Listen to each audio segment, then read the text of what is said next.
아침을 시작하는 슬기로운 방법. 오늘 내게 이로운 뉴스. 류영희의 출발 새아침. 네, 여러분이 기다리고 또 기다리시던 월요일 아침 2020년 3월 2일 노영희의 출발 새아침 3부 시간이 시작됐습니다.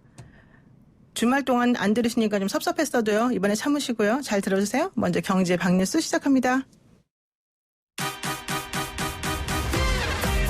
알면 대박, 모르면 쪽박. 경제 박뉴스. 복잡하고 어려운 경제 이야기를 쉽고 재밌게 풀어드리는 시간입니다. 알면 대박, 모르면 쪽박. 경제 박뉴스 참 좋은 경제연구소 이인철 소장님 만나보겠습니다. 소장님 안녕하세요. 네, 안녕하세요. 네, 주말 동안에는 좀 경제적인 이슈가 좀 달라진 게 있습니까?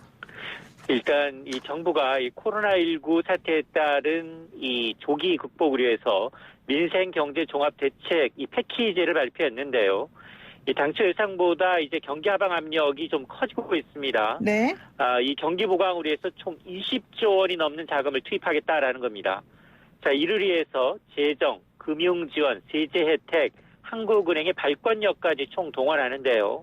앞서 1차로 선제적 방역 차원에서 약 4조 원 남짓의 예비비가 지원됐고요. 네네. 2차, 3차 지원은 국민의 안전, 민생 안전, 활력 보강을 위한 정부, 금융기관을 총 동원해서 16조 원의 신규 자금이 투입되니까 총 20조 원이 투입이 됩니다. 이외에도 이제 추경, 10조 플러스 알파 규모의 추경이 더해질 경우 재정 투입 규모는 30조 원대로 늘어날 것으로 보이는데요. 그럼 이 재원, 돈이 도대체 어디에 쓰이느냐? 세부적으로 보면 방역체계 지원과 이 보건용품 시장 안정화에 쓰이고요. 또 피해 극복을 위한 민생안전, 내수 소비 회복을 위한 경제활력 모멘텀을 유지하겠다라는 데 사용이 됩니다. 정부는 이 코로나19 사태 전개 양상과 경기 흐름을 봐가면서 추가 대책도 마련한다는 방침입니다. 그렇군요. 그리고 그 다음 소식은 뭡니까? 특히 이번 대책에는 이제 위축된 이 내수 회복, 이 소비 촉진하는 방안이 대거 포함이 됐는데요. 네. 우선 3월부터 6월까지 한시적으로 넉 달 동안 모든 승용차에 대한 개별 소비세를 70%, 100만 원 한도 내로 깎아줍니다.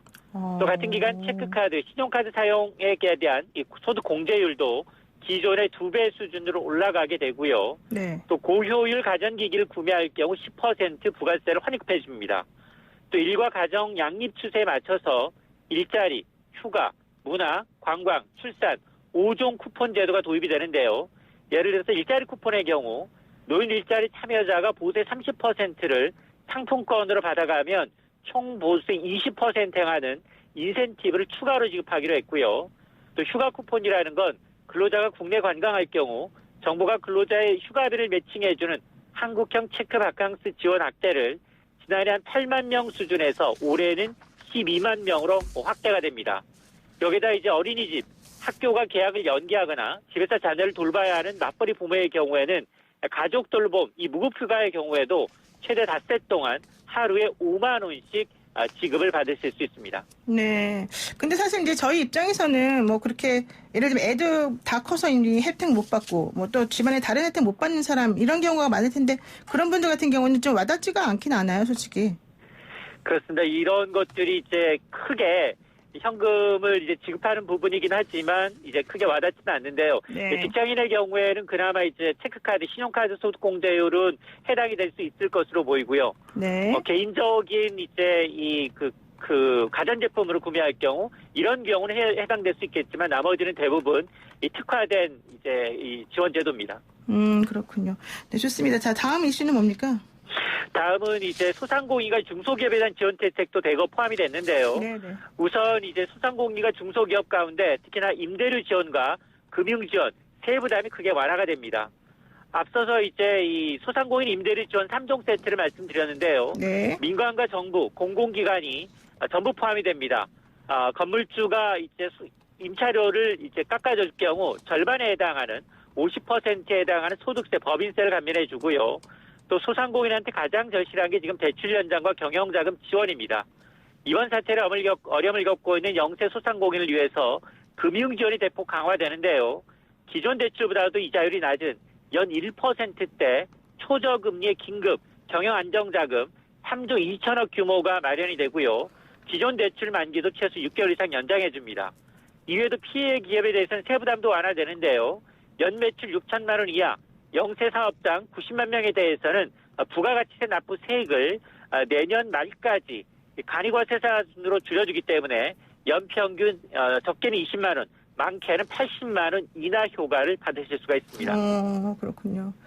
지금 그 코로나19 영향으로 해외여행을 하려고 했던 사람들이 막 대규모 취소를 할 수밖에 없는 상황이 되지 않습니까? 그렇습니다. 이것 때문에 계약 해지를 둘러싼 분쟁도 엄청나다고 하던데요. 맞습니다. 이제 코로나19 확산으로 한국인 입국 금지 국가가 80여 개국 이상으로 늘어나고 있습니다. 이 해외여행 취소에 따른 환불과 위약금 이 분쟁 건수 역시 지난해보다 이제 3배가량 늘어난 것으로 나타났는데요. 이 소비자들은 코로나19가 천재지변과 같은 불가피한 사고인 만큼 이 취소에 따른 위약금을 면제해 줄 것을 요구하고 있지만 여행사는 상품 약관을 따져서 위약금 면제에 나서는 것에 난색을 표하는 경우가 많습니다. 이 때문에 공정거래위원회가 중재에 나서고 있지만 중재가 쉽지 않은 상황인데요. 결국 소비자 업체가 위약금 합의에 이르지 못하게 되면 이건 분쟁 조정을 신청하거나 민사소송을 제기할 수밖에 없는 상황입니다. 그나마 항공사는 사정이 좀 나은데요. 예식장과 뷔페와 같은 행사장의 경우에는 이 소비자 분쟁 해결 기준의 계약 해지와 관련해서 사항이 명시돼 있지만 그러나 통상 개별 사업장이 만든 별도의 계약서에 따라서 수수를 결정하기 때문에 네. 소비자들이 이 부담을 고스란히 떠안는 경우가 많습니다. 관련 분쟁이 급증하고 있는데요. 때문에 이 부분에 대한 교통정리가 좀 필요해 보이는데요. 물론 영세상공인한테 모든 부담을 떠넘기는 것도 말이 안 되고요. 그렇다고 해서 소비자들이 일방적으로 덤터기 쓰기도 안 됩니다. 이들 취소권이 이제 코로나19와 직접적인 연관이 있다면 정부의 소상공인 지원 대상에 포함될지 여부를 좀 따져봐야겠습니다. 그렇군요. 알겠습니다. 오늘 여기까지 하겠습니다. 고맙습니다. 네, 고맙습니다. 네.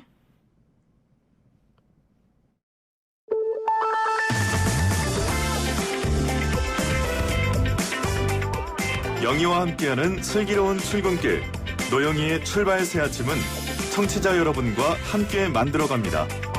짧은 문자 50원, 긴 문자 100원에 유료 문자 샵 0945, 우물정 0945로 문자 보내주시거나 유튜브 보이는 라디오 댓글창, YTN 라디오 어플리케이션 예스를 통해 여러분의 목소리를 들려주세요. FM 94.5MHz YTN 라디오 노영희의 출발 새 아침 잠시 후 계속됩니다.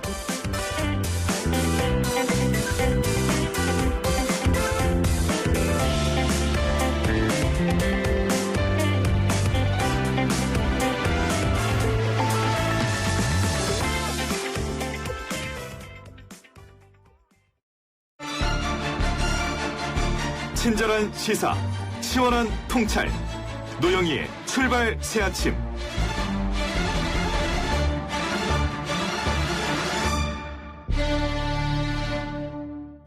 네, 대구 신천지 교회를 중심으로 해서 코로나19가 확산이 되고요. 대구 경북에만 3,000명이 넘는 확진 환자가 발생했습니다. 지난 27일 한 단체가 신도 명단과 위장교회를 은폐한 신천지 교회 총회장 이만희 씨에 대해서 고발을 시도했는데 바로 전국 신천지 피해자 연대라는 곳이었습니다. 오늘은 이만희 씨를 고발한 전국 신천지 피해자 연대 신상식 대표님 그리고 이연우 신천지 피해자 가족을 모시고 이 신천지 고발 상황과 신천지 피해자들에 대한 이야기를 한번 자세히 들어볼 예정입니다. 사실 뭐 여기저기서 그동안 뉴스는 많이 나왔는데 이제 그런 것들을 좀 종합적으로 그리고 좀 귀에 와닿게 구체적인 내용을 좀 말씀해 주시면 좋겠는데 우선 인사 먼저 하겠습니다. 안녕하세요. 전 노영 변호사고요. 네, 안녕하세요. 네, 우리 지금 박향미 정책국장님 그리고 이현우 신천지 피해자 가족분들 여기 좀 모셨는데 좀 인사 좀 해주세요. 저희 애청자분들한테. 네, 저는 전국 신천지 피해자 연대 대표를 맡고 있는 신강식입니다. 신강식, 예. 그리고 신강식 씨 연대, 예. 또. 저는 신천지 피해자 부모 임진희 엄마 이연우라고 합니다. 아, 부모님이시군요. 네. 지금 그 자제분하고는 연락이 되십니까? 전혀 안 되고 있어요. 전화번호를 바꿔서 연락도 할 수 없고 만날 수도 없습니다. 그럼 지금 현재 신천지 그러니까 신도들이 대부분이 이 코로나19에 감염된 것처럼 많이 보도가 되고 있는데 걱정이 많이 되시겠습니다. 애가 걸렸는지 안 걸렸는지부터 해서. 걱정도 되고 무척 불안합니다. 그렇죠. 좋습니다. 이제 제가 차근차근히 한번 여쭤보도록 하겠습니다. 참 저도 뭐라고 말씀을 드리겠는데 우선 신천지 피해연대 분들을 모셨으니까 한번 여쭤볼게요. 정확히 신천지로 인해서 어떤 피해를 입으신 건지요? 어느 분이 먼저 말씀해 주실까요? 네, 저부터 네, 말씀드릴게요. 우리 심강식 대표님께서. 예. 네, 저는 개인적으로 전국 신천지 피해자 연대 대표를 맡고 있지만 저희 아이가 신천지에 빠져서 학교 다니던 아이가 신천지에 빠져서 부모를 속이고 있다가 네, 이걸 신천지에서는 입막음 교리라고 하는데요. 네. 자신이 신천지에 다니고 있는 것을 주변 사람들이 절대 눈치채지 못하게 하라고 아주 조직적이고 제도적으로 그렇게 교육시키고 방침입니다. 신천지 방침이? 네. 그래서 모르고 있다가 우연한 기회에 저희 아이가 신천지에 빠지고 1년 반이 지나서 알게 됐어요. 1년 반 동안 전혀 모르셨던 거예요? 전혀 몰랐습니다. 그럼 그동안에 교회 다니는 줄 알았던 거예요? 이제 저희 다니던 교회에서 우리 아이가 이제 음악을 전공하는 아이여서 네. 이제 반주도 하고 정상적으로 생활하다가 네. 한 1년쯤 지나서 교회를 다른 곳으로 옮기겠다고 아마 그것도 신천지의 지시에 의해서 그런 것이 아닌가 싶습니다. 그래서 옮기겠다고 해서 네. 정말 너무 강경하게 이야기해서 말릴 수가 없어서 이제 다른 교회 좋은 교회에 옮기나 보다 하고 그렇게 네, 그냥 네. 허락을 했어요. 그래서 네. 부모하고 다른 가족들하고 다른 그런 교회에 출석하는구나 정도만 알았는데 나중에 봤더니 그게 신천지 교회였던 거죠. 애가 대학생 때 그랬나요? 그렇습니다. 그러면은 1년 반을 모르고 계시다가 이제 나중에 아시게 된 건데 네. 좀 낌새가 이상하던가요? 어떻게 알게 됐나요? 이제 전혀 낌새는 채지 못했는데 네. 달라진 게 있다면 먼저 학교를 휴학하더라고요. 휴학한다고 그래요? 엄마한테? 아빠한테? 네, 휴학을 하고 네. 그리고 아침에 새벽에 네. 한 6시에서 7시 사이 정도에 나가서 밤에 12시가 다 돼서 들어오는 일이 매일 그렇게 반복이 됐어요. 술도 먹고 막 그래요? 아니, 술 먹고 그러지는 않는데. 정상적으로 들어와요. 네, 그렇게 들어오는데 굉장히 피곤해 보이고 네. 무엇인가 굉장히 바쁘게 살다 온 듯한 느낌을 받았어요. 피곤해 보이고 바쁘게. 네, 나중에 한 사실인데 이제 신천지에서 특전대라고 전도 특공대인 거죠. 그것에 가입을 해서 그런 것도 있군요. 네, 교육을 받고 그리고 길거리에서 네. 지나가는 그런 젊은 사람들이나 지나가는 사람들을 상대로 네. 이제 신천지로 끌어들이기 위한 그런 설문조사라든지 네. 또는 이런 관계를 맺는 전화번호를 알아내는 그런 일에 동원돼서 네. 그렇게 하루 종일 허비했던 거예요. 공부는 안 하고. 네. 좋습니다. 우리 이현애 피해자 가족은 어떻게 알게 됐었어요? 우리 딸이 네. 지금 6년째 지금 가출되어 있고 6년 동안요? 예. 아이고. 2012년 네. 수능을 치르고 네. 잠실에 있는 어린이 직업 체험관인 키자니에서 키자니. 알바를 하게 되었어요. 네네. 그런데 그곳에 이미 침투해 있던 신천지 추수꾼이 접근을 해서 네. 2017년 대학교 1학년 때 대학교 학과 수업을 마치고 센터 교리 수업을 받던 중에 네. 10월 달쯤에 우연히 가방 속에서 제가 시온의 성이라는 작은 시온의 성. 예, 작은 책자를 발견하게 되었어요. 네. 그래서 이제 저는 이제 너무나 놀라가지고 인터넷을 막 검색했죠. 그랬더니 거기에서 신천지에 다닐 확률이 높다고 그렇게 나오더라고요. 시온의 성이라는 책이 원래 신천지 책이에요? 그런 책이? 예, 조그만 책자가 있거든요. 근데 그걸 보시고 깜짝 놀라셔가지고. 예, 인터넷에 저는 그때까지는 이제 신천지에 대해서 아무것도 몰랐어요. 그럼 따님은 정상적으로 그냥 일반 사회생활 하듯이 하고 있었던 거네요? 그렇죠. 예. 그러면 그동안은 피해가 없었다고 보는 거 아니에요? 피해가 하나도 없었어요. 네, 근데 뭐가 근데- 왜 문제예요? 근데 우리 딸이 이제 거기에 이제 빠진 것을 알게 되었고, 네. 그래서 이제 그때부터는 이제 딸이 이제 집으로 들어왔어요. 그날 저녁에. 그래서 신천지 다니냐고 제가 얼떨결에 물어봤죠. 그랬더니만 맞다고 자백을 하더라고요. 근데 부모가 알면은 이제 그때부터는 이제 부모는 이제 신천지 가지 말라고 하고 얘는 이제 신천지에서 배우 조종하에 모든 것들을 행동하기 때문에 그때부터는 이제 부모와의 갈등이 시작되는 거예요. 근데 신천지 지금까지 두 분의 말씀 들어보면 자제분들이 신천지 다닌다고 해서 특별히 집안에 어떤 문제를 일으키거나 본인들의 생활이 막 너무 이상하거나 이건 아니었던 것 같은데 뭐가 문제입니까 그러면? 네, 그게요. 가족들을 정상적인 생활을 하는 것이냐 가족들을 속였던 그렇게 보이긴 거고요. 하는데. 네, 그렇게 보이긴 하는데 예. 사실은 신천지 생활만 하고 있었던 거죠. 다른 생활은 하지 않고. 그러니까 학교를 다녀야 되는데 학교도 안 다니고 신천지 생활만 하고 그렇습니다. 또 직장 다녀야 되는데 직장 제대로 안 다니고 신천지 생활만 하고 이랬던 거예요? 그게 무슨 뜻일까요? 신천지 생활만 한다는 게 그러니까 신천지 생활만 한다는 것은 예. 신천지에서는 교주의 지시나 예. 또는 신천지 방침을 잘 따라야지 네. 구원을 받는다라고 이야기하거든요. 네. 그 방침을 따르기 위해서 다른 것들을 전부 포기하고 정상적인 삶을 포기하는 거죠. 네, 네. 예를 들어서 학업을 포기한다든지 네. 또 직장을 포기한다든지 또는 이혼하고 또 가출하면서까지도 네. 이제 그 신천지의 방침을 따르고 지키기 위해서 네. 그렇게 애쓰는데 그것이 이제 주변에서 가족들이 보기엔 처음에 눈치채기 전에는 정상적인 생활을 하고 있는 것으로 보입니다. 그런데 사실을 내면을 알고 보면 다른 생활은 전부 거의 포기하다시피 하고 신천지의 방침을 따르기 위해서 그렇게 매질하는 것인데 그런데 가족들을 속인다는 것 때문에 큰 문제가 되죠. 그리고 가족들을 속이는 것들이 또 들통나게 되면 네. 그 가족들을 어떻게 뭐 설득하든지 또는 그 가족들의 그 의지를 꺾을 것인가 네네네. 이런 것들을 신천지의 그 노하우를 가지고 가족들에게 대처해 나가니까 그것이 문제가 되는 것입니다. 그러니까 신천지 포교 방식을 제가 들어보니까는 이제 예를 들면은 뭐 복학한 학생들이 좀 학교에 다시 들어갈 때 좀 쭈뼛쭈뼛거리고 그럴 때 마치 길거리에서 그냥 우연히 만난 것처럼 가정에서 그 사람에게 되게 따뜻하게 대해주고 주변에 그 사람이 뭐 수학을 못한다 그러면 수학을 잘할 수 있는 사람을 조금 연결시켜줘서 뭐 서클 활동도 좀 하게 해주고 이런 식으로 그 사람이 필요한 니즈를 제일 정확히 알아가지고 그걸 제공해주면서 점점 나에게로 빠져들게 만드는 게 포교 방식이다 이제 그렇게 들었거든요. 그러다 보니까는 점점 이 사람들과 인간관계가 매우 깊어지면서 나도 모르게 거기에 푹 빠져있는 상황에서 인제서야 우리가 신천지였어. 이렇게 알려준다는 거예요. 그러면 그분들도 개인적으로는 나중에 알게 되는데 그걸 금방 나오기 어렵잖아요.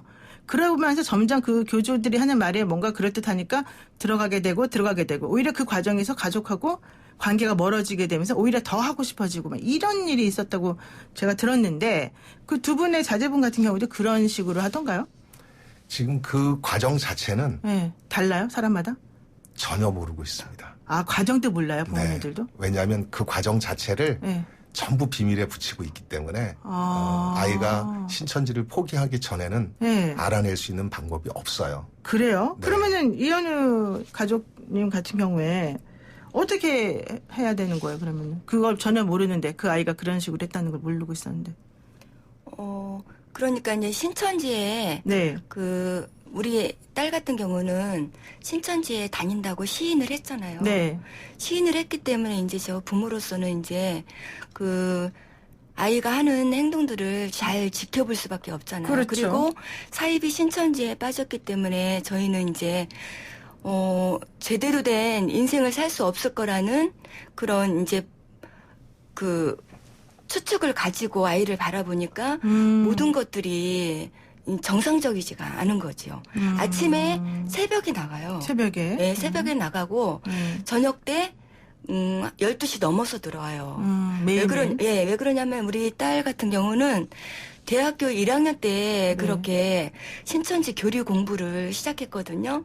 그런데 이제 대학교 학과 수업을 마치고 신천지 교리 수업이 저녁에 7시 반쯤에서 시작을 해요. 7시 반쯤에서 시작해서 그 수업이 3시간, 10시 반에 끝나거든요. 그러면 그 수업을 마치고 집으로 오니까 12시가 넘게 되는 거야.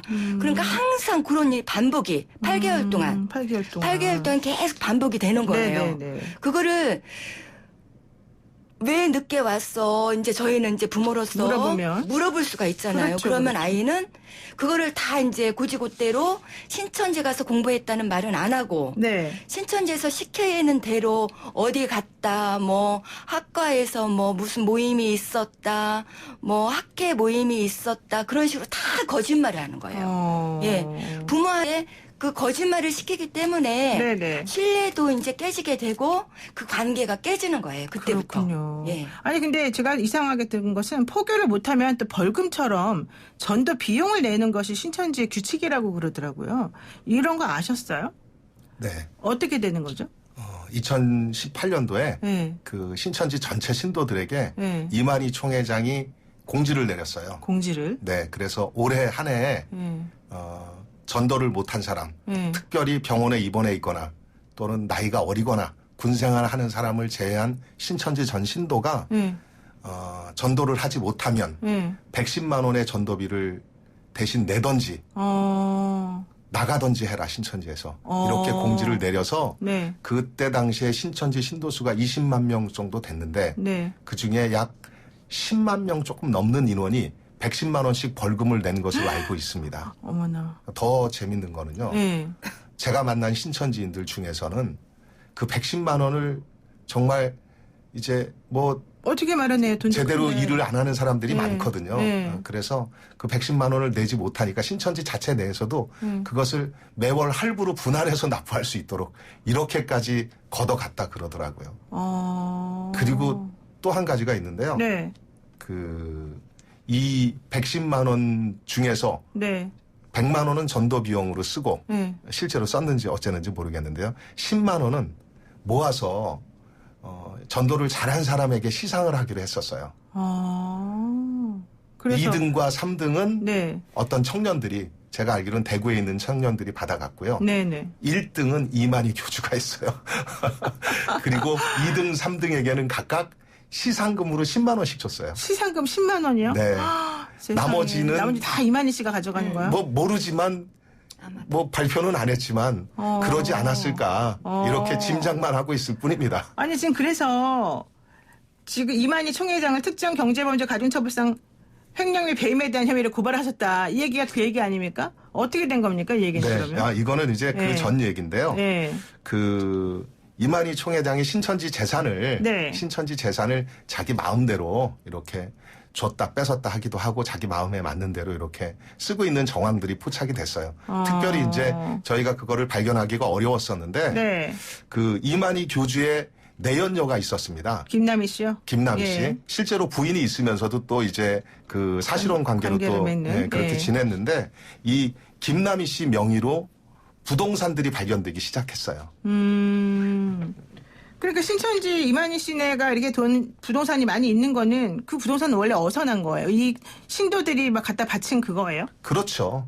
그 자금 외에는 있을 수가 없는 그러니까 거겠죠. 자기 재산도 갖다 바치고 네. 포교 못했다고 해서 벌금도 갖다 바치고 그렇죠. 모든 방법으로 돈을 갖다 바쳐서 이만희 명의로 다 재산을 만들어줘요. 이만희 명의는 밝혀진 것이 많지는 않습니다. 그런데 저희가 그 횡령 배임에 대해서 이렇게 고발했던 건 네네. 이만희 교주가 그 신천지 자금들을 네. 자기 마음대로 이렇게 활용하기도 하고 네. 또 예를 들어서 이 김남희라는 여인에게 그 신천지 재산들 부동산 명의를 다 넘겨줬었어요. 네네. 또 이만희 개인 명의로도 이 부동산들을 취득하기도 했었고 그 자금들이 네. 이게 작은 자금들이 아니고 100억이 넘는 그런 부동산들이었거든요. 네네. 이런 부동산들을 어떻게 이렇게 취득하고 또 넘기고 그렇죠. 이렇게 했을까 그런 혐의가 있으니까 네. 그렇게 고발했고 특별히 부동산 실명제법 위반으로 그렇게 고발했던 것입니다. 네, 지금 이제 여러분들께서는 전국 신천지 피해자 연대의 그 신강식 대표와 이연우 신천지 피해자 가족분 두 분의 인터뷰를 지금 듣고 계시는 건데요. 이분들이 바로 신천지 현재 상황, 자신의 자제분들이 지금 신천지에 빠져가지고요. 문제가 된 상황. 그리고 그래서 이만희 씨를 우리가 고발했다. 이러이러한 혐의로 지금 그 얘기를 설명을 지금 해주시고 계신 겁니다. 지금 신강식 대표가 이제 먼저 설명해 주셨고요. 그럼 이연우 씨 같은 경우에는 어떤 얘기를 지금 해주실 수 있을까요? 우리 상황과 관련해서.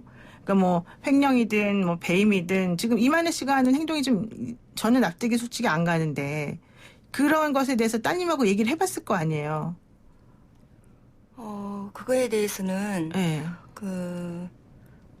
딸은 그거에 대해서는 우리 딸은 뭐라고 했냐면요. 예. 이 이만희 교주가 설교에 예. 자기는 그 전셋집에서 산다고 그렇게 설교를 했대요. 이만희가 자기는 네. 전셋집에 산다. 네, 설교 시간에 돈이 없어서. 네, 돈이 예. 없어서 예. 그렇게 청렴 결백하게 산다고 그렇게 설교를 했는데 우리 딸하고 이제 그 얘기를 하는 중에 우리 딸은 그거를 완전히 믿더라고요. 그렇게 돈을 모아도 자기 개인적으로 치부하지 않고 이 회를 위해서 뭔가 노력하는 것으로 나는 아니까 열심히 내가 갖다 줘야 되겠다 생각한다고요? 열심히 이제 신천지 교주 이만희에 대해서 아주 깨끗하고 훌륭한 사람으로 알고 있기 때문에 신천지 신도들은 거의 다가 뭐 그렇게 생각을 하고 있어요. 뒤에 뭐 이렇게 뭐 회인 백령 몰랐어요? 저는? 몰라요 전혀 몰라요. 일반 신도들은 전혀 몰라요. 근데 어떻게 여러분들은 이 사람을 이렇게 고발하신 거예요, 그러면? 지금 아까 그 김남희 씨라고 하는 내연녀의 그런 말로 인해서, 이만희가 이렇게 재산을 은닉했구나, 이 사람이 숨겨서 자기가 썼구나, 이걸 알게 돼서 고발을 하시게 된 겁니까? 아닙니다. 그럼요. 그 신천지 관계 시설에 네. 등기부등본을 저희가 계속 주시하고 있었어요. 등기부등본을. 등기부등본을 근거로 해서 네네. 거기에 나와 있는 이만희 개인의 부동산과 또 그 김남희의 그런 부동산 취득 과정과 네네. 또 더 재밌는 거는 몇 년 있다가 그 김남희 내연녀가 신천지를 탈퇴하게 됩니다. 네. 탈퇴해서 이만희 교주와 김남희가 네. 서로 재산 싸움을 하고 있어요. 이제 또 재산 싸움을 서로 하는군요. 네. 그리고 그러면서 그 재산 싸움의 결과로 서로 형사소송도 하기도 하고 네. 또 이만희 소유의 김남희 소유의 부동산에 압류를 서로 하기도 하고 네. 이런 상황이 벌어지고 있어서 그것을 근거로 해서 저희가 이런 횡령 배임 부동산 실명제법 위반으로 고소하게 되었던 것입니다. 그러니까 이제 어머니 말씀에 의하면은 이만희는 전셋집에 살고 청년 결백한 사람이다 이렇게 알고 있었는데 실제 등기부등본 같은 거를 조사해가지고 확인을 해보니까 그게 아니더라. 네. 그 부부 김남희 씨와 이만희 씨 명의로 상당히 재산이 등록이 되어 있더라. 이거를 이제 알았을 때 사실은 신천지 신도들이 매우 그러면은 배신감을 느끼고 이랬을 거 아닙니까? 그렇죠. 그런데요. 네. 신천지에서는 신천지 신도들에게 네.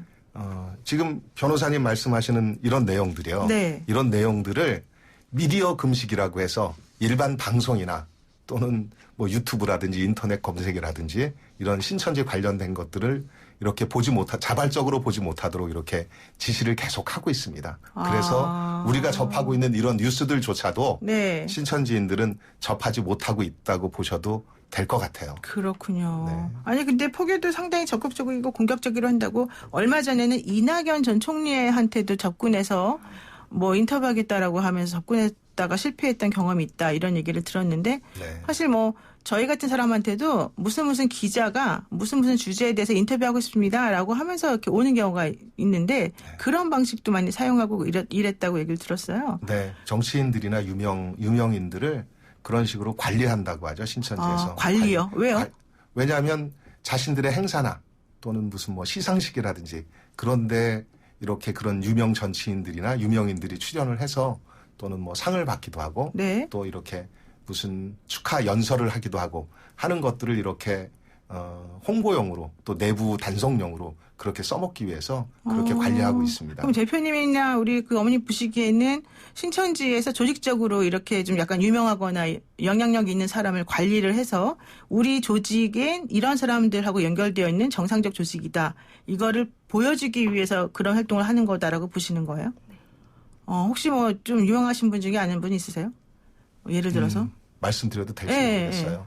그 김남희 씨가 유엔에서 뭐 이렇게 연설을 했다라고 그러면서 그 사진에 네. 저는 이제 어떤 개인이나 또는 이렇게 말하고 싶은 생각은 없는데 우리나라의 유엔 사무총장을 지내셨던 분과 반기문 총장 말하는 그 거예요? 사모님과 같이 찍은 사진들을 신천지 내부에서 홍보용으로 아주 많이 활용을 하기도 하고 그 외에도 또 그 전직 대통령들이나 네. 뭐 이런 분들하고도 그렇게 이제 그분들은 의도하지 않게 스쳐 지나가듯이 이렇게 사진을 찍었다든지 그렇겠죠. 또는 네. 같은 테이블에 앉아 있었다든지 우연히. 예, 그랬는데 이제 신천지에서는 그 부분을 굉장히 부각하는 거죠. 그래서 내부 홍보용으로 우리는 이 정도의 이런 단체이고 이렇게 인정받고 있다라고 그렇게 활용하고 있습니다. 그러니까 어떤 모임 같은데 이제 일부러 가서 그분들하고 같이 앉아 있다가 우연히 사진 찍고는 아 이분들은 우리랑 이렇게 친해 뭐 이제 이런 식으로 선전용으로 사용하기도 한다 이런 그렇습니다. 얘기네요. 네. 반기문 총장님 전 총장님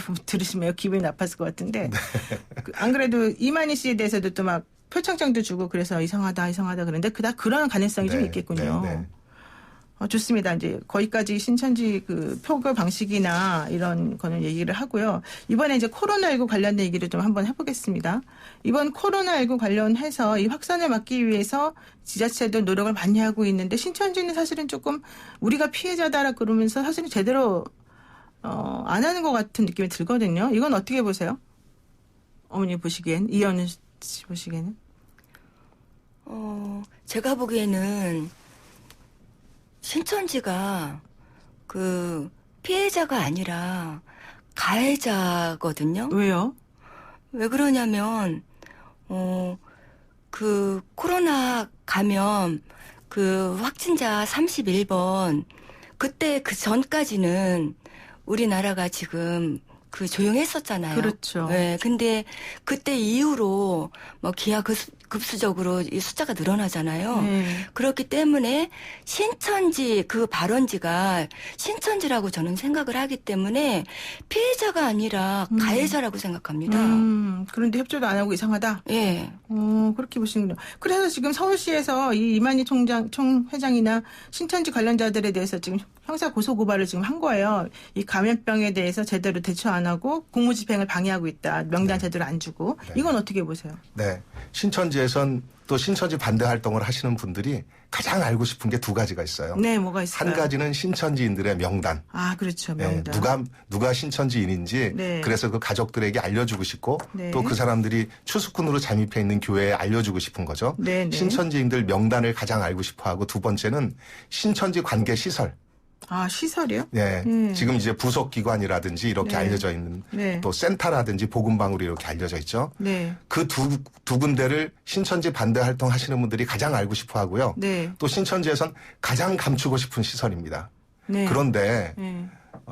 지금 처음에 명단 공개를 굉장히 늦춰서 늑장으로 공개했지 않습니까? 네, 네, 그리고 네. 또 그것이 또 부실하다라고 이렇게 알려져 있고요. 네. 두 번째로는 또 장소를 공개하기도 했는데 이렇게 자신들에게 가장 중요한 것이니까 조직 보호를 위해서 감추고 싶었던 것일 테고 네. 또 명단과 장소를 공개하게 됐을 때 자신들이 받는 불이익이 있어서 이런 것들을 책임지고 결정할 수 있는 사람이 신천지 외부에 누가 있겠냐고 저희가 한번 반문하고 싶어요. 아마 이 명단과 장소를 공개할 권한을 가진 사람은 신천지에선 유일하게 이만희 교주 외에는 없을 거라고 생각을 합니다. 그래서 저희 단체에서는 이만희 교주를 또 신천지를 이런 그 코로나 감염병 예방법에 따라서 이렇게 고소하게 됐던 것입니다. 그러면 김남희 씨, 아까 이제 이만희 씨랑 같이 활동하다가 거기서 빠져나온 김남희 씨도 많이 지금 도움을 주고 있습니까? 저희랑 연결되어 있지는 않습니다. 아, 그건 네. 또 아닙니까? 지금 2017년도에 이 전국 신천지 피해자 연대가 설립이 됐다고 들었는데요. 그 이후에 신천지 신도들이 그러면 되게 저항감이 좀 있었을 것 같아요. 이 피해자 연대에 대해서. 어떻게 뭐 위협을 당하거나 활동하는데 좀 지장이 있다거나 그랬던 적이 있었을까요? 저는 개인적으로요. 예. 신천지로부터 36번 고소를 당했습니다. 잉? 형사 고소를. 대표님이 36번이나 고소를 당해요? 무슨 네. 내용으로요? 이제 뭐 업무 방해 또는 뭐 퇴거 불응 등 자기들이 있는 건물에 들어가서 퇴거 불응 또는 뭐 모욕, 명예훼손, 네. 또 폭행, 또 어떤 경우에는 성추행 뭐 이런 네? 것으로 예. 고소를 36번 당했습니다. 다 해결되셨습니까? 뭐 해결된 것도 있고 아직 진행 중인 것도 있고 그렇습니다. 와, 우리 어머니는 어떠세요? 저는요, 그 우리 딸이 지금 가출된 상태잖아요. 네, 연락이 지금도 안 돼요? 예, 안 되고 있습니다.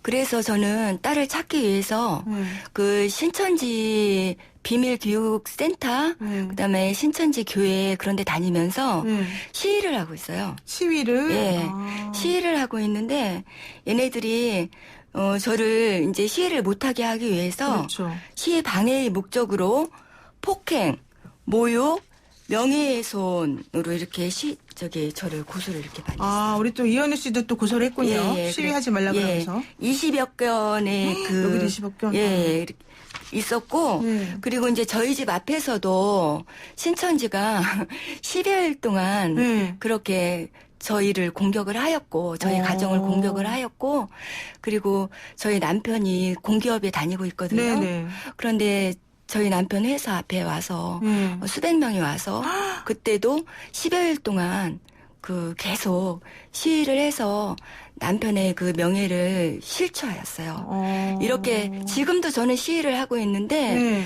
지금도 지금 그 진행 중에 있는 그 사건들이 고소 사건들이 지금 많이 있고 지금 계속 위협을 당하고 있습니다. 이렇게 힘들게 노력하시면은 지치기도 하실 것 같고 사실은 좀 개인적으로 불안하고 걱정도 될 텐데 앞으로도 계속 이렇게 그래도 끝까지 싸우실 겁니까? 저는 우리 사랑하는 딸이 네. 그 신천지에 가서 네. 지금 대학교도 제대로 졸업하지 못하고 그 인생을 제대로 살지를 못하고 있어요. 그렇기 때문에 수많은 젊은 청년들이 그러고 살아요. 우리 딸뿐만 아니라. 지금 제가 알기로는 2만여 명이 지금 가출된 상태고요. 네. 지금 그렇기 때문에 부모하고 이렇게 단절되어 있고 네. 부모와 자식 간의 그 천연을 파괴시키는 집단이 신천지이기 때문에 저희 딸이 그런 인생을 살고 있기 때문에 절대로 저는 포기를 할 수 없고 우리 딸이 집에 들어올 때까지 저는 계속 신천지와 싸울 것입니다. 아니 그냥 자제분들이 뭐 바보도 아니고 다 배울 만큼 배운 정상적인 사고방식 가진 사람들인데 신천지 교리가 도대체 뭐길래 그렇게까지 빠져들어가고 못 빠져나오고 그럽니까? 혹시 아셔요? 그런 얘기 들어본 적이 있으세요? 따님이나 누군가가 뭐 나를 포기하려고 했다던가? 네네. 네. 신천지는 네. 그 시한부 종말 네, 시한부 교리를 종말로. 가지고 네. 있으면서 근데 여러 번 틀렸잖아요. 네, 수시로 시한부 종말을 예고하면서 신도들의 금품을 갈취하고 지금 밝혀진 대로 이만희 교주는 그 여신도들을 그 자기 욕망을 채우기 위해서 이런 그 내연녀로 삼기도 하고 그 여신도들의 또 금품을 갈취하고 이런 행위를 계속 반복하고 있는데 어쨌든 그 신천지 내에서는 왜 지금 변호사님 말씀하신 대로 왜 바보같이 그것에 그렇게 매여 있느냐 이렇게 말씀하시지만 외부의 소리를 듣지 않아요. 신천지 신도들은 내부에서 자기들 결속하고 또 내부에서 주는 정보에만 의지하도록 그렇게 훈련받고 있고 또 한 가지는 그 외부와 차단하고 저희 아이들 같이 이렇게 가출시켜서 모여서 지내서 외부의 다른 그런 인간관계는 끊어지게 하고 신천지 내부의 그런 자기들끼리 모여서 자기들끼리의 그런 결속만 다지면서 모여서 지내고 있기 때문에 이런 정상적인 판단을 할 수 있는 그런 계기가 마련되어지지 않는 그렇다고 보시면 될 것 같습니다. 네, 그렇군요. 네, 오늘 어쨌든 너무 지금 전국 신천지 피해 연대분들하고 얘기를 여기까지 나눴는데 사실 나누다 보니까 시간이 너무 모자랍니다. 근데 어쩔 수 없이 일단 여기까지 정리를 하고요. 저희가 또 나중에 다시 한번 모시도록 하겠습니다. 오늘 말씀 두 분 고맙습니다. 네, 감사합니다. 네, 지금까지 전국 신천지 피해자 연대 신강식 대표 그리고 이현우 피해자 가족이었습니다. 고맙습니다. 네, 노영의 출발새 아침 3부 순서 여기서 마칩니다. 잠시 후 4부에서 뵐게요. 아침을 시작하는 슬기로운 방법. 오늘 내게 이론 뉴스 노영희의 출발 새 아침. 코로나19 사태로 마스크 대란뿐만 아니라 생필품 사재기도 일어나고 있습니다. 대형마트에는 라면과 즉석밥 등 음식 사재기로 동인하는 그런 일도 일어났는데요. 현재 식품 수급 상황 어떤지 또 어떻게 우리가 이 상황에 대처할 수 있을지 전문가를 모시고 한번 이야기 나눠보겠습니다. 물론 이분이 직접 그 음식을 만드는 건 아니겠죠. 자, 지난주에서 다시 모셨는데요. 요리하는 푸드 칼럼니스트 박준우 작가입니다. 작가님 안녕하세요. 네, 안녕하십니까. 네. 사실 이제 저희가 주말에도 이 코로나 때문에 집을 벗어나지 못했지 않습니까? 맞습니다. 그러다 보니까 밥을 먹으러 이제 나가기가 곤란해서 맨날 해 먹는 밥, 좀 이번에 좀 색다르게 먹어보자 해서 배달 음식을 사실 저희도 많이 시켰었어요. 네. 그런데 이게 조금 불안하다 이런 얘기들도 있더라고요. 그 배달 음식, 그러니까 불안감 때문에 배달 음식을 시켜서 먹긴 하는데 사실은 이게 그 과정에서 뭐 문제가 아주 없을 수는 없으니까요. 그러니까요. 네, 사람들 선택하는 것이 되도록이면은 외부와의 접촉을 줄이기 위해서 선택하는 것이 국내지책으로 나온 이제 배달인 것 같은데. 네네. 그것과 같은 맥락으로 이제 사재기도 일어나고 있고요. 네, 좀 심란한 상태인 것 같습니다. 그러면은 그 코로나19 사태로 이제 마트 같은 데 사람들이 많이 안 간대요. 안 가고 대신에 온라인으로 쇼핑을 하는 경우가 많이 있더라. 네. 근데 마트를 또 그 가는 사람도 있는데 그중에 이제 가봤더니 네. 그 식품 코너에 식자재들이 없고 다 비어 있더라. 이런 얘기 네. 나오던데 이건 왜 그렇습니까? 그러니까 저도 그 중에 한 명인데요. 그 온라인으로 구매하는 방법을 모릅니다. 한 번도 해본 적이 없고요. 그다음에 배달 어플리케이션을 써본 적도 없는데 그러다 보니까 이제 마트에 가서 한 번에 가서 장을 많이 봐오는 거죠. 이 사재기 현상이 뭐 예전에 뭐 90년대부터 뭐 몇 번 있었던 것 같긴 한데 그렇죠. 오랜만에 나타났어요. 저도 이제 마트에 가서 보니까 사람들을 이렇게 좀 살펴보면 불안감보다는 신중함의 신중함. 모습이 좀 보이는 게 아닌가 싶거든요. 왜요? 왜냐하면은 네. 이제 대구나 이런 특수한 경우를 제외하고서는 사람들이 조금 외출 빈도를 줄이기 위해서 한 번 가서 많이 사오는 게 좀 있더라고요. 그렇죠. 네, 저도 뭐 한 이틀에 한 번 걸로 장을 보는 편인데. 오, 자주 보시네. 네, 그게 왜냐면 이제 냉장고도 작고 제대로는 쟁여놓지 않으려고 하는 편이기 네. 때문에 두 번에 한 번 가는 편입니다. 근데 사람들이 한 번에 이제 사가지고 하는 양이 많아졌어요. 약간 예전에 좀 야유회 갈 때 이런 막 바리바리 싸가지고 그랬던 카트들이 좀 많이 보였습니다. 그랬군요. 그러니까 그래서 생필품 코너에 가보면 빈 곳이 많이 있을 것이다. 네. 그렇지만 또 그게 아주 심각한 것 같지는 않다. 뭔지 이런 얘기였나 봐요. 자, 그런데요. 그렇다 어쨌든 중요한 건 네. 우리가 혹시라도 코로나19로 자가 격리가 돼야 될지도 모르니까 나가지 못하면 라면, 즉석밥 이런 거를 주로 사놓는 게 맞아요? 그러니까 라면과 즉석밥이 항상 이제 기사에 오르내리는 이유가 유통기한이 길기 때문이겠죠. 유통기한이 길다. 네, 그래서 뭐 자연 부패의 일도 많이 없을 테니까요. 네네. 뭐 이제 저희가 이제 레토르트라고 하죠. 네, 레토르트. 이미 살균 처리가 되어서 유통기한이 좀 오래, 보관기한이 오래된 오래 갈 수 있는 음식들을 많이 사는 것 같습니다. 뭐 라면, 뭐 즉석밥, 뭐 보통 6개월 정도 가나요? 그렇죠. 그 정도 뭐 제품에 따라 다른데 그 정도 보면 될 것 같고요. 통조림, 뭐 병조림 이런 것들이야 그쵸. 뭐 1년 넘게 가기도 하니까요. 그다음에 먹는 것에 대해서 사실 저희가 유통기한 얘기를 하지만 유통기한이라는 거는 이게 좀 조심스러운 부분이긴 한데 유통업자들이 지켜야 되는 유통기한이라는 거죠. 사실 유통기한이 살짝 지나도 신체에는 크게 나쁜 점이 없다라는 것도 얘기를 종종 하니까요. 그럼 우리가 집에서 좀 옛날에 사놨다가 잊어버리고 있다가 딱 열어보니까 있어서 먹으려고 했는데 네. 유통기한 날짜가 한 달 지났어요. 네. 라면이. 네. 그거 먹어도 됩니까? 그러니까 이 미각적으로 현저히 떨어지죠. 냄새가 약간 좀 나더라고요. 저희가 이거 쩐내라고 네, 얘기하죠. 쩐내라. 네, 그런 냄새가 나긴 하는데 네. 먹어도 죽지는 않는다. 건강에는 크게 지장이 없는 걸로 저는 알고 있습니다. 그게 다 음식마다 다르겠죠? 그럼요, 식품마다. 뭐 유제품 같은 경우에는 뭐 하루 이틀 정도는 괜찮다라고 하지만은 그렇죠. 유제품에 좀 예민한 경우에는 알레르기가 올라올 수도 있는 거고요. 네. 하루 지난 우유 같은 거 먹으면? 뭐 이틀, 3일 정도. 네. 그렇군요. 어쩐지 저는 좀 아까워서 아줌마들은 하루 날짜 지나면 네. 버리기 너무 아깝거든요. 그래서 그냥 혼자 먹어요. 네. 왜냐하면 또 애들 주긴 좀 미안하잖아요. 그렇죠. 근데 먹고 나면 갑자기 배가 아프기도 하고. 네, 저는 뭐 요거트 같은 경우에는 한 일주일까지도 지나가 먹어보기도 했습니다. 네, 어차피 유산균이니까. 예, 그렇죠. 네. 자, 그러면요. 자, 예전에는 어땠을까요? 전쟁 때나 식량이 부족했을 때 예전 네. 사람들은 지금은 냉장고도 있고 뭐 유통기한도 길지만. 그렇죠. 가장 최근으로 이제 조금씩 거슬러 올라가다 보면 아까 얘기 나왔던 레토르트 같은 경우가 있죠. 이것도 사실은 그 미국에서 개발을 이제 군대의 그 전투식량으로 개발을 한 거죠. 제가 좀 자료를 조사해 보니까 78년도에 만들었더라고요. 그것 전에 이제 통조림이 나왔던 거고요. 네네. 네. 그리고 그 전에 이제 병조림. 이런 식으로 전투식량을 위해서 개발하던 것들이 민간에까지 내려와가지고 이제 좀 장기 보관 식품으로 많이 먹었고요. 네. 그거 외에는 요새 많이 먹는 대부분 건강 식품이라고 하는 것들이 예전에 서민들이 많이 먹었던 거더라고요. 뭐예요, 그게? 귀리, 렌틸콩. 이런 것들이 이제 유럽에서는 서구 사회에서는 전형적인 서민의 음식이었던 거죠. 네. 한국 같은 경우에는 뭐 감자나 뭐 고구마, 메밀 같은 것들을 구황작물로 이제 정의하고 있는데요. 네. 그 대표적인 이유가 이 다른 작물에 비해서 그 작황하는데 빨리 시간이 좀 줄여서 농사를 지을 수 있다는 거죠. 네, 그렇군요. 자, 그러면 이제 어쨌든 지금 뭐 아직까지는 문제는 없는 것으로 보입니다만은 네. 그럼에도 불구하고 내가 이걸 많이 안 사놓으면 나중에 물건이 없어질 수도 있다라고 하는 걱정이나 불안감 때문에 사재기를 조금씩 하는 경우들이 사실 있거든요. 네. 그래서 오히려 대형마트 같은 경우는 물품의 그 구매 수를 조금 줄이는 이런 경우가 있더라고요. 네.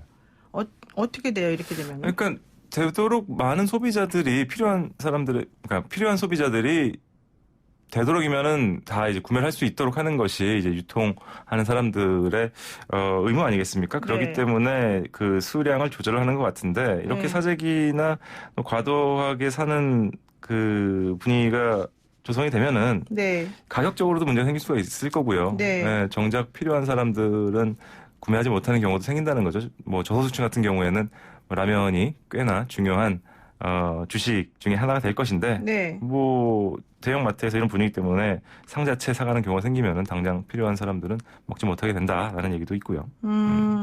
근데 이제 그러면 어쨌든 뭐 그렇다고 치고 내가 지금 격리가 됐어요. 자, 2주 동안 어쨌든 밖에 나가지도 말고 누구하고도 접촉하지 말아라 이랬어요. 네, 그럼 비상용으로 먹어야 되잖아요, 뭔가를. 그렇죠. 그럼 비상용으로 챙겨놓기 좋은 것들은 뭐가 있을까요? 사실은 뭐 유통하는 쪽에서 수량을 조절한다고는 하지만은 아직까지는 뭐 세계대전 이러는 것도 아니고요. 그러니까 그 구하는 데는 크게 문제가 없는 걸로 저는 알고 있거든요. 하지만은 뭐 이 사태가 더 뭐 심화된다고 했을 경우에 뭐 아까 했었던 뭐 유통 기한이 긴 레토르트나 이제 병조림, 통조림들을 주로 가지고 있는 것이 도움이 되겠죠.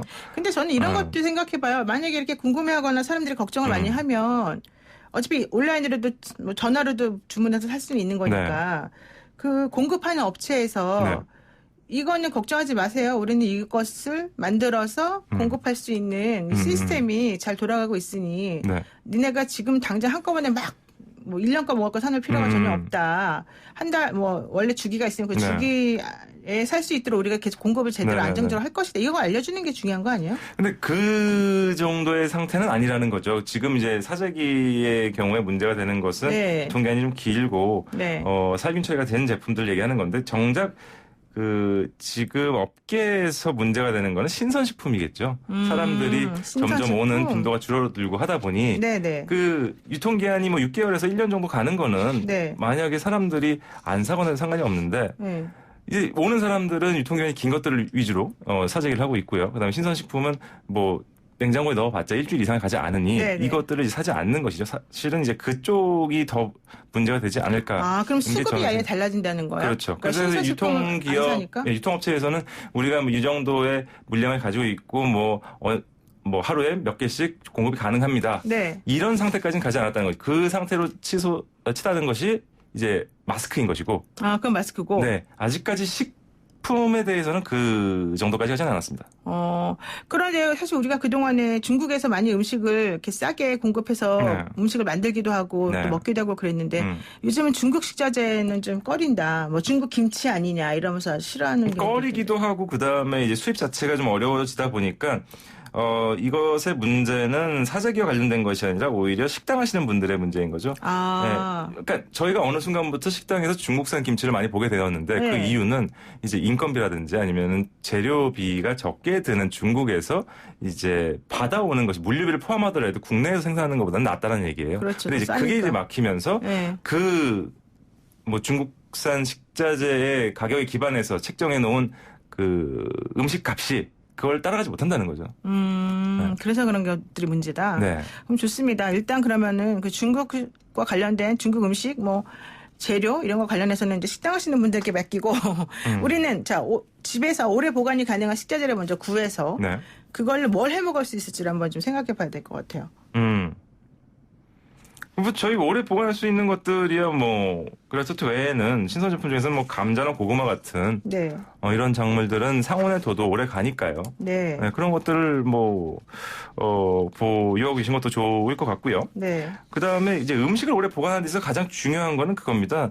이제 한번 조리가 되거나 아니면은 이제 개봉을 한 경우에 최대한 사람의 손이나 침이 닿지 좋게 보관하는 것이 중요하겠죠. 물 같은 경우에도 이제 항상 영화 보면 나오잖아요. 이제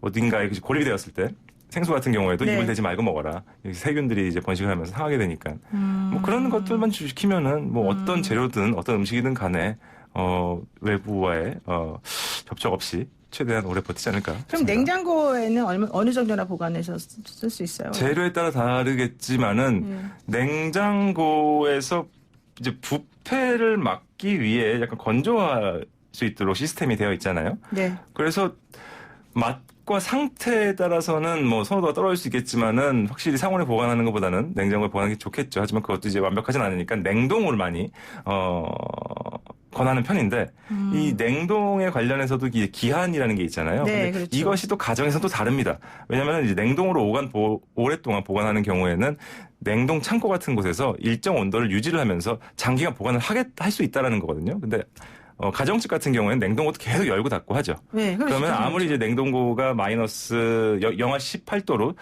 정해져 있다고 하지만은 열고 닫으면서 계속 이제 온도는 올라가는 거거든요. 그래서 가정의 냉장고와 냉동고를 이용해서 음식을 보관하는 건 한계가 있습니다. 네, 그렇기 때문에 아마 상온에서 포장된 상태로 보관할 수 있는 즉석밥이라든지 라면을 사람들이 선호하는 오히려. 것 같아요. 좋습니다. 이제 코로나19 때문에 사실은 사람들이 면역력이 중요하다라는 얘기를 계속해서 많이 하거든요. 네. 왜냐하면 코로나19 감염됐어도 연세가 많으신 분들이나 기저질환이 있으신 분들은 사망의 위험률이 높고 좀 젊거나 면역력이 좋은 사람은 그냥 가벼운 감기처럼 그렇죠. 넘어간다잖아요. 우리 면역력을 높여주기 위해서는 우리가 어떤 음식을 먹어야 되는가? 그러니까 지난번에도 얘기를 이제 했었죠. 지난주에 살짝 저희가. 했었죠. 네. 지금 제가 감히 그 영양에 대해서 얘기하고 싶진 않고요. 네. 지금 세계적으로 봤을 때 마늘하고 생강의 가격이 조금 올라오고 있습니다. 급속히 올라오고 있다고 해요. 네. 왜냐하면 이제 마늘과 생강이 면역력이 좋다고 이제 사람들이 알고 있어서 네. 그 소비가 늘고 있다고 합니다. 홍삼은 어때요? 홍삼?